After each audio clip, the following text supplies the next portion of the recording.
ಇಲ್ಲಿ 2024ರ ಎರಡನೇ match Punjab Kings versus Delhi ಕ್ಯಾಪಿಟಲ್ಸ್ನಲ್ಲಿ ಪಂಜಾಬ್ 4 ವಿಕೆಟ್ಗಳಿಂದ ಗೆದ್ದಿದ್ದಾರೆ. ಅಂಡ್ ಫಸ್ಟ್ ಮ್ಯಾಚ್ ಅದು ಯಾರ ಜೊತೆಲೇ ಆಗಲಿ ಗೆಲ್ತೀವಿ ಅನ್ನೋ ಅವರ ಕನ್ಸಿಸ್ಟೆನ್ಸಿ ಏನಿದೆ ಅದನ್ನು ಮತ್ತೆ ಕಂಟಿನ್ಯೂ ಮಾಡ್ಕೊಳ್ತಾ ಬಂದಿದ್ದಾರೆ ಅಂತ ಹೇಳ್ಬೋದು. ಟಾಸ್ ಗೆದ್ದದ್ದು ಪಂಜಾಬ್, ಗೆದ್ದು ಬೌಲಿಂಗ್ನ ಆಯ್ಕೆ ಮಾಡಿಕೊಂಡ್ರು. ಅಂಡ್ ಡಿ.ಸಿಯ ಡಿಸಿಷನ್ ಕೂಡ ಅದೇ ಆಗಿತ್ತಂತೆ, ಮೊದಲು ಬ್ಯಾಟಿಂಗ್ ಮಾಡೋದು. ಸೊ ಅದೇ ರೀತಿ ಕಣಕ್ಕಿಳಿದಿದ್ದು ಬ್ಯಾಟ್ಸ್ಮನ್. ಬಟ್ ಇಲ್ಲಿ ಸರ್ಪ್ರೈಸ್ ಕಾದಿತ್ತು. ಪೃಥ್ವಿ ಶಾನ ಡೆಲ್ಲಿ ಅವರು ಇನ್ಕ್ಲೂಡ್ ಮಾಡಿರಲಿಲ್ಲ ತಮ್ಮ ಪ್ಲೇಯಿಂಗ್ 11ಅಲ್ಲಿ. ಅಂಡ್ ಮೋಸ್ಟ್ ಇಂಪಾರ್ಟೆಂಟ್ಲಿ ಆಂಡ್ರಿಚ್ ನೋಕಿ ಅವರು ಕೂಡ ಈ ಮ್ಯಾಚ್ಗೆ ಅವೈಲಬಲ್ ಆಗಿ ಇರಲಿಲ್ಲ. ಸೊ ಅದರಿಂದ ಅವರ ಪ್ಲೇಸ್ಗೆ ಶೈ ಹೋಪ್ ಅವರನ್ನ ಕರ್ಕೊಂಡು ಬಂದಿದ್ರು ಒಳಗಡೆ. ಒಂದು ಇಂಟ್ರೆಸ್ಟಿಂಗ್ ಚಾಯ್ಸ್ ಅಂತಾನೆ ಹೇಳಬೇಕು. ಓಪನರ್ಸ್ ಬಂದವರೇ ತಮ್ಮ ಆಟನ ಶುರು ಮಾಡಿಕೊಂಡ್ರು. ವಾರ್ನರ್ ಹಾಗೆ ಮಿಚೆಲ್ ಮಾರ್ಷ್ ತುಂಬಾನೇ ಡಾಮಿನೇಟಿಂಗ್ ಆಗಿ 3 ಬೌಲರ್ಗಳನ್ನ ಹೆಡ್ ಆನ್ ತಗೊಂಡ್ರು. 6 ಹಾಗೆ 4ಗಳಲ್ಲೇನೆ ಡೀಲ್ ಮಾಡಿದ್ರು. ಸ್ಪೆಷಲಿ ಮಿಚೆಲ್ ಮಾರ್ಷ್ ಅಂತೂ ಹೋದ ಸೀಸನ್ ಆಡದೇ ಇರೋದೆಲ್ಲ ಈ ಸಾರಿ ಆಡಬೇಕು ಅನ್ನೋ ರೀತಿಯಲ್ಲಿ ಬಂದಂಗೆ ಕಾಣ್ತಾ ಇತ್ತು. ಅದೇ ರೀತಿನೇ 2 4 2 6 ಜೊತೆಗೆ 12 ಬಾಲ್ಗಳಿಗೆ 20 ರನ್ನನ್ನು ಮಾಡಿ ಔಟ್ ಆದರು.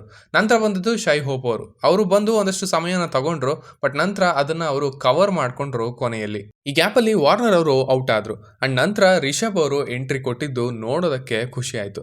ಸತ್ತು ಬದುಕಿ ಬಂದಂಥ ಜೀವ 1.5 ವರ್ಷದ ನಂತರ ಮತ್ತೆ ಬಂದಿದ್ದಾರೆ ಫೀಲ್ಡ್ಗೆ. ಸ್ಟ್ರಗಲ್ ಮಾಡಿದ್ರು, ಹಳೆ ಫ್ಲೋನಲ್ಲಿ ಕಾಣಿಸ್ಲಿಲ್ಲ ಅಫ್ಕೋರ್ಸ್, ಬಟ್ ಅವರ ಪ್ರೆಸೆನ್ಸ್ ಏನೇ ಖುಷಿ ತಂದಿತ್ತು ಅಂತ ಹೇಳ್ಬೋದು. ಇನ್ನೇನು ಈಗ ಗ್ರೂವ್ಗೆ ಬರ್ತಾ ಇದ್ದಾರೆ ಅಂದಾಗ ಒಂದು ಬ್ಯಾಟ್ ಶಾಟಿಂದ ಔಟ್ ಆದರು. ನಂತರ ವಿಕೆಟ್ಗಳು ಬೀಳ್ತಾ ಹೋದ್ವು. ಬಟ್ ಆಸ್ ಆಲ್ವೇಸ್ ಮತ್ತೆ ಒಂದಷ್ಟು ಫೈರ್ನ ತಂದಿದ್ದು ಅಕ್ಷರ್ ಪಟೇಲ್ ಅವರು. 13 ಬಾಲ್ಗಳಲ್ಲಿ 23 ರನ್ನ ಹೊಡೆದ್ರು. ಬಟ್ ಅನ್ಫಾರ್ಚುನೇಟ್ಲಿ ರನ್ಔಟ್ ಆದ್ರು. ಇನ್ನೇನು ಮುಗೀತು, ಇಷ್ಟೇ ಸ್ಕೋರ್ ಅನ್ಕೊಂಡಾಗ್ಲೇ ಇಂಪ್ಯಾಕ್ಟ್ ಸಬ್ನ ಕರೆಸ್ಕೊಳ್ತಾರೆ ಡಿ.ಸಿ ಟೀಮ್ ಅವರು. ಅಂಡ್ ಅಲ್ಲಿ ಅಭಿಷೇಕ್ ಪೌರಲ್ ಅವರು ಒಳಗೆ ಬರ್ತಾರೆ. ಅಲ್ಲಿಂದ ನಡೆದಿದ್ದೆ ಬೇರೆ. ಕ್ಲೀನ್ ಆಗಿ ಸ್ಟ್ರೈಕ್ ಮಾಡೋದಕ್ಕೆ ಶುರು ಮಾಡಿದ್ರು. ಅಂಡ್ ಕೊನೆಯ ಓವರ್ ಹರ್ಷಲ್ ಪಟೇಲ್ ಅವರ ಓವರ್ನಲ್ಲಿ 25 ರನ್ಗಳನ್ನ ಹೊಡೆದ್ರು. ಟೋಟಲ್ ಡಿ.ಸಿ ಸ್ಕೋರ್ನ 170ಕ್ಕೆ ತಗೊಂಡು ಹೋದ್ರು. ಅವರ ಸ್ಕೋರ್ 10 ಬಾಲ್ಗೆ 32, 4 4ಗಳು ಹಾಗೆ 2 6ಗಳ ಜೊತೆಗೆ ಇಂಪ್ಯಾಕ್ಟ್ ಪ್ಲೇಯರ್ ತಮ್ಮ ಇಂಪ್ಯಾಕ್ಟ್ ಅನ್ನ ಮಾಡಿದ್ರು. ಇನ್ನು ಪಂಜಾಬ್ ಅವರ ಬೌಲಿಂಗ್ ಕಡೆ ಬರೋದಾದ್ರೆ ಹರ್ಷಲ್ ಪಟೇಲ್ ಅವರು ಆಕ್ಚುಲಿ ಚೆನ್ನಾಗಿ ಮಾಡಿದ್ರು. ತಮ್ಮ ವೇರಿಯೇಷನ್ಸ್ ನ ತುಂಬಾ ಚೆನ್ನಾಗಿ ಯೂಸ್ ಮಾಡ್ತಾ ಇದ್ರು. ಬ್ಯಾಟ್ಸ್ಮನ್ಸ್ ನ ಗೆಸ್ಸಿಂಗ್ ಅಲ್ಲಿ ಇಡ್ತಾ ಇದ್ರು. ಲಾಸ್ಟ್ ಓವರ್ ಒಂದನ್ನ ಬಿಟ್ರೆ definitely he did is job well ಅಂತಾನೆ ಹೇಳ್ತೀನಿ. ಬಟ್ ಅದರ ಕಡೆ ಅವರು ಗಮನ ವಹಿಸಬೇಕಾಗಿತ್ತು. ಹಾಗೇನೆ ಹರ್ಷದೀಪ್ ಸಿಂಗ್ ಅವರು ಕೂಡ ಅಷ್ಟೇ. ಮೊದಲ ಓವರ್ನಲ್ಲಿ ಹೊಡೆಸ್ಕೊಂಡ್ರು ಕೂಡ ಮತ್ತೆ ಬಂದು ಮಿಚೆಲ್ ಅವರ ವಿಕೆಟ್ನ ತಗೊಂಡ್ರು. ಅಂಡ್ ಅಲ್ಲಿಂದ ಅದು ಪಾಸಿಟಿವ್ ಆಗ್ತಾನೆ ಹೋಯ್ತು ಪಂಜಾಬ್ಗೆ. ಇನ್ನು ರಬಾಡಾ ಅವರು ಅಷ್ಟು ಎಫೆಕ್ಟಿವ್ ಆಗಿ ಇರಲಿಲ್ಲ. ಬಟ್ ಅವರು ಮುಂದೆ ಬರೋದು ಪಂಜಾಬ್ ಟೀಮ್ಗೆ ತುಂಬಾನೇ ಇಂಪಾರ್ಟೆಂಟ್ ಆಗುತ್ತೆ ಮುಂದೆ ಹೋಗ್ತಾ. ಇನ್ನು ಚೇಸಿಂಗ್ ಕಡೆ ಬರೋದಾದ್ರೆ ಇಲ್ಲೂ ಅಷ್ಟೇ ಸಖತ್ ಸ್ಟಾರ್ಟ್ ಸಿಕ್ತು ಪಂಜಾಬ್ಗೆ. ಧವನ್ ಅವರು ಆಫ್ ಸೈಡ್ನ ಮನೆ ಮಾಡ್ಕೊಂಡಿದ್ರು ಆಸ್ ಆಲ್ವೇಸ್. ಮೊದಲು ಓವರ್ನಲ್ಲೇ 3 4ಗಳನ್ನು ಹೊಡೆದ್ರು. ಈ ಕಡೆ ಬೇಸ್ಟ್ ಅವರು ಕೂಡ ತುಂಬಾ ಈಸಿಯಾಗಿ ಆಡ್ತಾ ಇದ್ರು. ಬಟ್ ಆಲ್ಮೋಸ್ಟ್ ಒಂದೇ ಓವರ್ನಲ್ಲಿ ಇಬ್ಬರು ಕೂಡ ಔಟ್ ಆಗ್ತಾರೆ. ಧವನ್ ಅವರು ಬೋಲ್ಡ್ ಆದರೆ ಈ ಕಡೆ ಬೇಸ್ಟ್ ಅವರದ್ದು ಅನ್ಲಕ್ಕಿ ರನ್ಔಟ್ ಅಂತಾನೆ ಹೇಳಬೇಕು. ಪ್ರಭ್ಸಿಮ್ರನ್ ಸಿಂಗ್ ಅವರು ಹೊಡೆದಂಥ ಬಾಲ್ ಇಶಾಂತ್ ಶರ್ಮಾ ಅವರ ಕೈಗೆ ತಾಕಿ ವಿಕೆಟ್ಗೆ ಹೊಡೆಯುತ್ತೆ. ಅಂಡ್ ಆವಾಗ ಬೇಸ್ಟ್ ಕ್ರೀಸ್ ಒಳಗೆ ಇರೋದಿಲ್ಲ.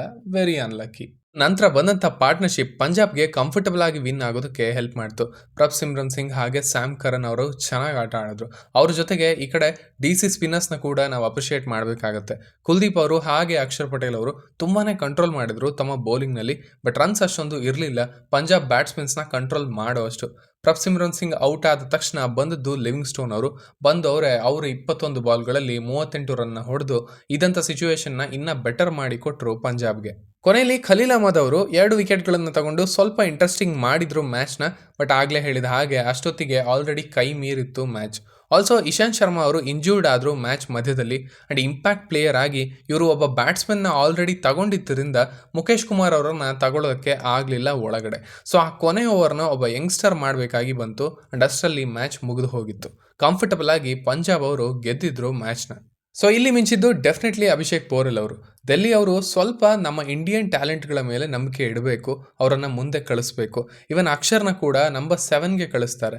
ಸೊ ಇವರಿಬ್ಬರನ್ನ ಸ್ವಲ್ಪ ಮುಂದೆ ದಬ್ಬಿ ಸ್ಟಬ್ಸ್ನ ಫಿನಿಷರ್ ಮಾಡಿಕೊಂಡ್ರೆ ಒಂದು ಬ್ಯಾಲೆನ್ಸ್ ಆಗುತ್ತೆ. ಆ್ಯಂಡ್ ಮಿಡ್ಲ್ ಆರ್ಡರ್ ಕೊಲ್ಯಾಪ್ಸ್ ಅಂತ ಏನಾಗುತ್ತೆ ಅವರದ್ದು ಅದು ನಿಲ್ಲತ್ತೆ ಅಂತ ಅನ್ಕೊಳ್ತೀನಿ. ಬಟ್ ಅವರು ಅದನ್ನು ಮಾಡ್ತಾ ಇಲ್ಲ. ಈ ಕಡೆ ಪಂಜಾಬಲ್ಲಿ ಸ್ಯಾಮ್ ಕರನ್ ಅವರು 47 ಬಾಲ್ಗೆ 63 ಆಂಕರ್ ರೋಲ್ನ ಅವರೇ ಕೈಗೆತ್ಕೊಂಡ್ರು. ಆ್ಯಂಡ್ ಅದು ಹೆಲ್ಪ್ ಆಯಿತು ಕೂಡ ಟೀಮ್ಗೆ. ಸೊ ಆಸ್ ಯೂಶುವಲ್ ಪಂಜಾಬ್ ತನ್ನ ಮೊದಲ ಮ್ಯಾಚ್ನ ಗೆದ್ದಿದೆ. ಆ್ಯಂಡ್ ಡಿ.ಸಿಗೆ ಈ ಸಾರಿ ಕೂಡ ಇನ್ನು ವರ್ಕ್ ಮಾಡೋದು ತುಂಬಾನೇ ಇದೆ.